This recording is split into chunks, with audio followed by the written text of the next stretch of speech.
Hello, coaster lovers. So when you ride a roller coaster that gets praised a lot, you have expectations set high, but after the ride, you just say, "That's it?" So that ride you just rode is described overrated. This is actually a sequel of the top 10 most underrated roller coasters I've ridden. So if you haven't seen that video, I will give it a link in the description. You should definitely check it out if you have the time. So of course, like in the previous video I've made, the first few coasters on the list are the ones I don't really describe as overrated. I just think they get a bit too much praise. And then the last few coasters on the list are the ones that I definitely describe as overrated. And of course, this will feature a lot of controversial opinions. And speaking of that, this list is all my opinion, so there's nothing you can do to change it. But anyways, this is the list of the top 10 most overrated roller coasters I've ridden.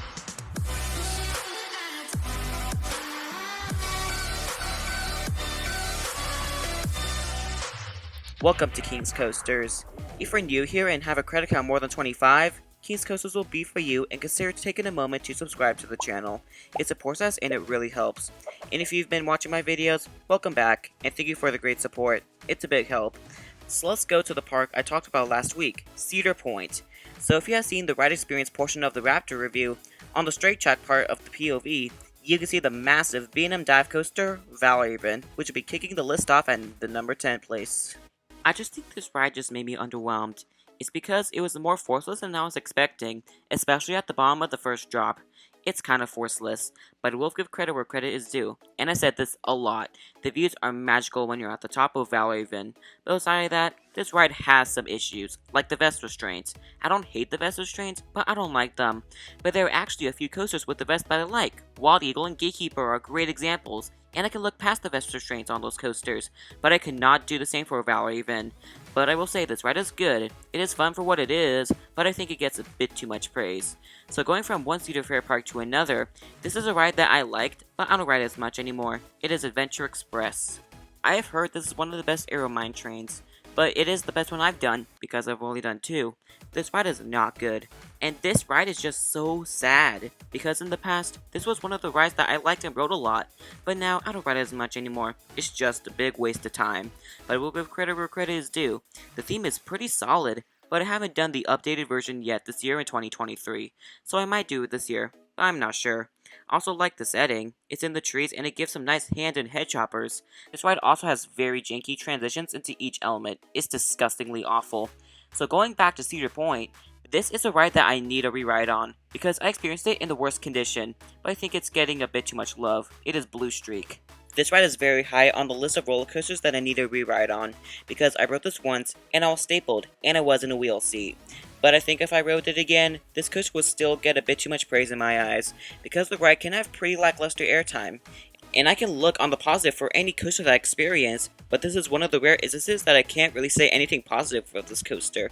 I mean, it looks pretty in the Cedar Point skyline, and the first drop is pretty fun, but outside of that, there's nothing positive to say. So staying in the same park, for this coaster, I will probably never ride this ever again, except for people who need the credit though. It is Rougarou.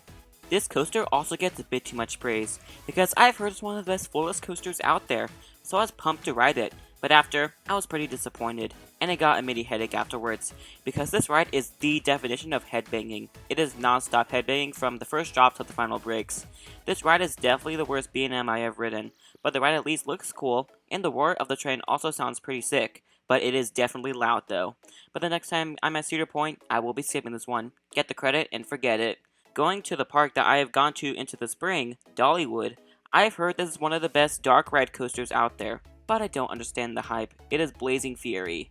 I've heard this is a charming ride, and it has some good airtime on the 3 drops, but I will gladly skip this when I come back to Dollywood, because the scenes are pretty aged, the non-padded lap bar is pretty uncomfortable, and speaking of that, on the first drop, my abdomen slammed really hard up onto the non-padded lap bar, and it even left a mark. So I was in pain after the ride, and I had to sit out after one ride, which is kind of rare to see me in. I don't really take a break from any ride, except marathons, but I had to sit out after my one and only ride on Blazing Fury. I will gladly never ride this ever again.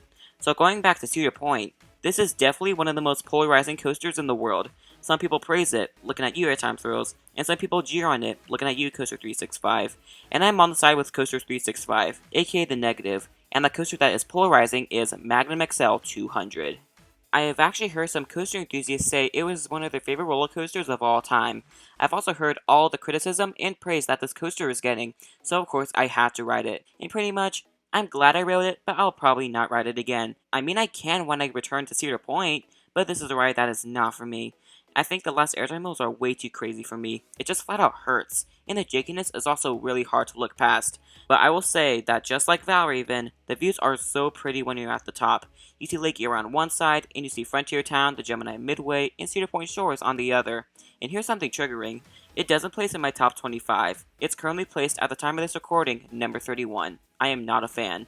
So going back to Kings Island, this coaster I liked, but now I hate it. It's Flight of Fear. This is a ride that I have heard is one of the best indoor roller coasters out there. But just like Magnum, I am not a fan. It is so rattly, and the transitions are kind of janky, but snappy, and the restraints are not good at all. Last time I rode it, I almost got stapled, but I didn't, so that's good. Flight of Fear is definitely an overrated ride in my opinion, but at least the theming is pretty good. I actually got to ride this coaster last Wednesday, aka July 5th, and I hated it. So going back to Dollywood, this ride is way oversold for me. It was alright, but I was disappointed. It's Dragonflier. This ride is at least smooth for a roller coaster, but it doesn't do much. It's because the drop feels like a ramp and the layout is not exciting. But it is a great coaster for families though. And also the ride looks great in Wildwood Grove, but I was not impressed at all, because it was sort of forceless and the overbank was eh. This is one of my least favorite roller coasters at Dollywood, but I will definitely take it over rides like Cedar Creek Mine Ride. So going back to Kings Island, this is definitely a hot take. It's Mystic Timbers. I will say this ride is great, but it's just not the best GCI I've done. I mean, I will look on the positive, like the restraints are great, the layout is superb, and the airtime is amazing. But some people say it's smooth, but for me, not really. But I will address, I do have a very low tolerance for rough coasters. I mean, I do have fun on Mystic Timbers, it's a great ride, but it's just too short. This ride is over in a flash, but I am planning to do a review on this coaster in a few months, so stay tuned. So it is now time for the number 1 spot, and for this one, I don't think it's really fair. It's a family coaster, but it's not for me. It's Firechaser Express. This ride was extremely disappointing when I went to ride it, but I will say the launches are pretty good. It has good zip, and the theme is also pretty cool. Beside that, it's whatever. I mean, it's a good family coaster, one of the best ones I've ridden, but I don't think it deserves the hype it gets. It was way oversold for me, and the ride doesn't do much. It just meanders throughout the layout, but I mean, this ride is good, but it's just not the best family coaster out there. So I want to hear from you guys. What's your most overrated coaster? If you enjoyed this video, give it a big thumbs up. And if you're new, I would recommend to subscribe to the channel. And we are so dang close to 100 subscribers. I also upload weekly every Saturday at noon. You can also check out a few of my videos towards your right. But anyways, make sure to keep that adrenaline pumping, and thanks for watching.